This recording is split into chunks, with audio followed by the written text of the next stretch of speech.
जो ये शायरी सुनाते हैं, तब तुम लोग जो बातें करते हो ना बेटा, जैसे तुम लोगों की एज में, मुझे नहीं पता किसी ने तुम्हें समझाया कि नहीं समझाया, लेकिन मुझे ऐसा लगता है बीइंग अ टीचर ये मेरी जिम्मेदारी है, मैं तुम लोगों को इस बारे में बता दूं थोड़ा सा, क्योंकि मैंने जीवन के कई पड़ाव तुमसे ज्यादा, प्यार मोहब्बत, ये किसी के प्रति लगाव, इंटीमेसी, ये बिल्कुल नेचुरल प्रोसेस है। इसमें ऐसा नहीं है कि सिर्फ तुम ही इस उम्र से गुजर रहे हो, तुम्हारे पेरेंट्स, तुम्हारे दादा दादी, हम, अब अगली पीढ़ी तुम, ये एक एहसास है। लेकिन ये खूबसूरत एहसास बेटा कई लोग बहुत गलत तरीके से सोसाइटी में पेश करते हैं। जैसे इंटीमेसी होना, किसी के प्रति लगाव होना, किसी को हम बहुत ज्यादा पसंद करते हैं, ये खूबसूरती भरे एहसास हैं। और जिसके अंदर प्यार है ना, वो कभी गलत नहीं चल सकता बेटा, जिसको हम रियल में प्यार कहते हैं। प्यार का मतलब ये नहीं कि आप किसी के प्रति फिजिकली एक अट्रैक्शन फील कर रहे हैं।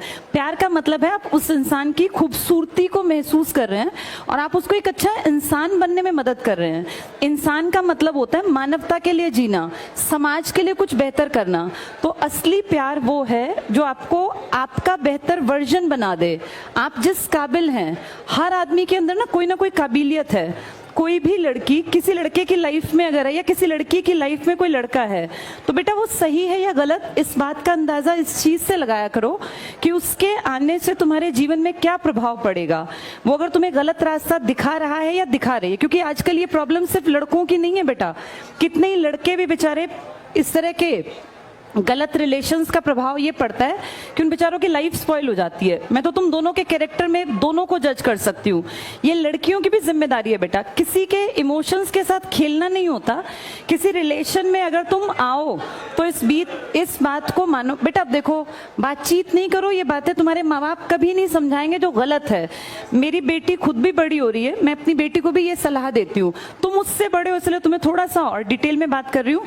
अपना जीवन साथी अपनी मर्जी से चुनना कतई गलत नहीं है। ये मैं तब कह रही हूं जब मैं खुद एक बेटी की मां हूं, और ये मैं उसको भी कहती हूं कि बेटा अपने आप को काबिल बनाना, इस काबिल बनाना कि अगर तुमसे जिंदगी में गलती हो भी जाए, कई बार ऐसा नहीं है, ऐसा बिल्कुल नहीं है कि इंसान गलती नहीं करता, हर इंसान गलती करता है। और बहुत पढ़े लिखे काबिल लोग भी कई बार जीवन साथी गलत चूज कर लेते हैं।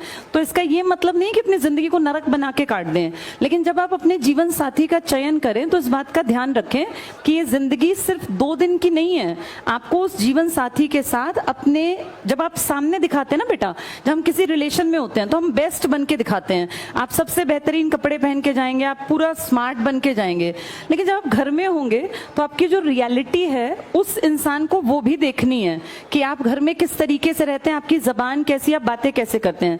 तो इसलिए किसी रिलेशनशिप में जब आओ तो इस बात को समझ के आना कि ये 4 दिन निभाने का रिश्ता नहीं है, ये जिंदगी भर निभाना है। और इसके बाद आपकी जो अगली पीढ़ी तैयार होगी, आप दोनों के अंदर वो गुण होने चाहिए जो अच्छे इंसान हम समाज को देके जाएं। ये 4 दिन में किसी की शक्ल देख के कोई अच्छा लगना, या महज किसी के पास बाइक है या गाड़ी है इसलिए कोई अच्छा लगना, ये लड़के लड़की दोनों के लिए कह रही हूँ, ये ठीक नहीं है बेटा। ठीक ये है कि मैं खुद काबिल बनूं, ये सब लड़कियों के लिए लड़कों के लिए भी है। अपने आप को काबिल बनाओ।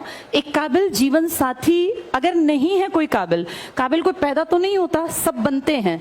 जब मैं और परिमल सर रिलेशंस में थे, अफेयर में थे, तो ऐसा नहीं है कि हम लोग सिर्फ ये फिल्मी बातें करते थे, हम दोनों साथ रह के पढ़ते थे। मैं मैथ्स में महाबुद्धू थी, मुझे मैथ्स कभी समझ नहीं आया।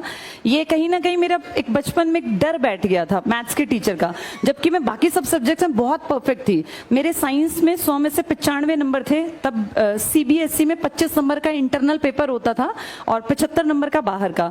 मैं आपको ये बताना चाह रही हूँ कि जो कमजोरी थी ना, मैंने अपने, जब मेरा और सर का अफेयर था तो उस कमजोरी को बेहतरी बनाया। मेरे DSSB में 20 में से 20 नंबर का मैथ्स आता था, अभी भी 20 का ही आता है वहां, मेरे 12 नंबर आ गए थे, 12 या 14 के आसपास। मतलब जो लड़की 0 थी मैथ्स में, और मैं कभी मैथ्स करके ही नहीं आती थी, मुझे लगता था इसमें मुझे कुछ नहीं आना, उसमें मैंने अपने अफेयर के दौरान इतनी इंप्रूवमेंट की कि मैं उस 0 से और 20 में से 12 या 14 तक पहुंच गई। ये बता रही हूँ आपको कि आप जिस रिलेशन में है ना, वो आपके बेस्ट को बाहर निकाले तो आप सही इंसान के साथ हैं। और अगर आप किसी भी लड़की के साथ हैं या किसी लड़के के साथ हैं जो आपको पढ़ाई से हटा रहा है, तो ये रिलेशन आपके फायदे का नहीं है बेटा। कभी भी दो लोग जब एक रिश्ता उनके बीच में है तो उस रिश्ते में दोनों की बराबरी होनी चाहिए और वो दोनों का बेस्ट बाहर निकाले। ये लड़कों के लिए भी है बेटा। कई बार मैं देखती हूँ इस तरह के केसेस बहुत नॉर्मल है जिसमें लड़कियां जो हैं लड़कों का गलत तरीके से इस्तेमाल करती हैं, गिफ्ट्स लेती हैं, पैसे ले लेती हैं। मैं सिर्फ लड़कियों की बदनामी नहीं कर रही हूँ, लेकिन ऐसा भी है। ये तुम्हें भी देखना पड़ेगा कि हम जिस लड़की के साथ, और बेटा ये ना टाइम पास की चीजें नहीं होती, जिंदगी बार बार नहीं मिलती।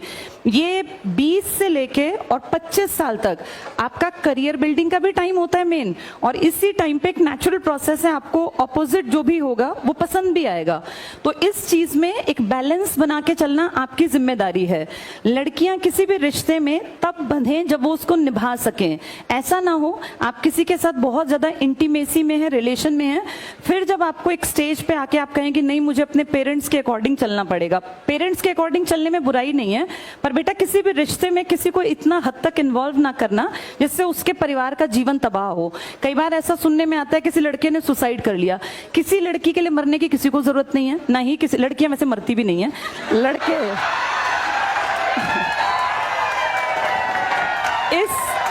इस मामले में लड़के थोड़े ज्यादा इमोशनल हो जाते हैं बेटा। जैसे कई बार हम सोचते हैं कि लड़कियां इमोशनल हैं, लड़के भी बहुत इमोशनल होते हैं। और मैंने तो लड़कों को अपने लाइफ में हर रूप में देखा, पिता के रूप में, भाई के रूप में, हस्बैंड के रूप में, बेटे के रूप में। इसलिए मैं बता रही हूँ कि किसी के इमोशंस के साथ खिलवाड़ नहीं करना चाहिए।